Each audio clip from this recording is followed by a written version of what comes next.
বাড়ির সাজি করা। আহ, আপনি এইভাবে মানে বাজারে আসছেন, খারাপ লাগছে না? খারাপ লাগলো মানে মহিলারা এরকম ভাবে বাজারে আসে হাত পাতা একটা খারাপই তো লাগে, তাই না? আপনি মন খারাপ করেন না যে আমার টিটকারি করেছে, এটা বললেন না। খারাপই তো একটু লাগে, লাগার কথাই। কিন্তু তারপরেও তো মানুষ পরিস্থিতির শিকার, আপনি বাধ্য হয়ে আসছেন, চলছে না, তাই তো, তাই না? এই জন্যেই মানে আপনার কথা শুনেছিলাম। আর এগুলা মানুষের কথা শুনতে আমার খুব ভালো লাগে। আমি আপনার উপকার করতে পারবো কি পারবো না সেটা আল্লাহ জানে। কিন্তু আপনাদের কথা শুনলে, যে আপনার সাথে কথা বলতেছি, আপনার কথা শুনতেছি, একটা গরিব মানুষের কথা শুনতেছি, আমিও গরিব, কিন্তু এটাই আমার একটু ভালো লাগে, তাই আর কি আপনাদের কথা শুনি। তা আপনার ছেলে নাই? না, দুই মেয়ে। 2 মেয়ে বিয়ে দিয়েছেন? হুম, ভালো আছে?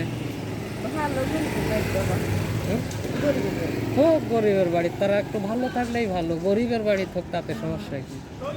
আর স্বামী তো মরে গেছে। ইনকাম ও, আর একাই থাকেন? একাই থাকি না। ও, তো যাক, বুঝতে পারছি। তো 100 টাকা দিয়ে এটাই তো একটু খারাপ করলেন অসৎ সংগ্রহ আপনি। আমি মনের থেকে খুশি হয়ে আপনি কি দিব না দেব, আপনি এই যে চাইলেন, মানুষের লোভ তো এটা ঠিক না। না বাবা, লোভ নয়। আমি আপনি খুশি হয়ে আমি আপনাকে কিছু দিচ্ছি, আপনি এই জায়গায় চাচ্ছেন, তাহলে তো মানুষ তো 1 টাকা 2 টাকা দিচ্ছে, কিন্তু আমি আপনাকে না বাবা। ভালো লাগতেছে।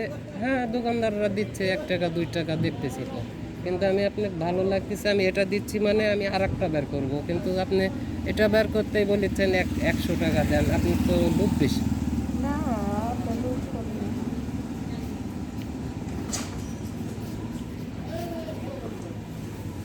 সেটা তো এই জিনিসটা খুব খারাপ হচ্ছে না। আমি আপনাকে ভালোবাসি, ধরেন ভালো লাগছে, ভালোবাসে আপনাকে আমি একটা কিছু করতে চাচ্ছি।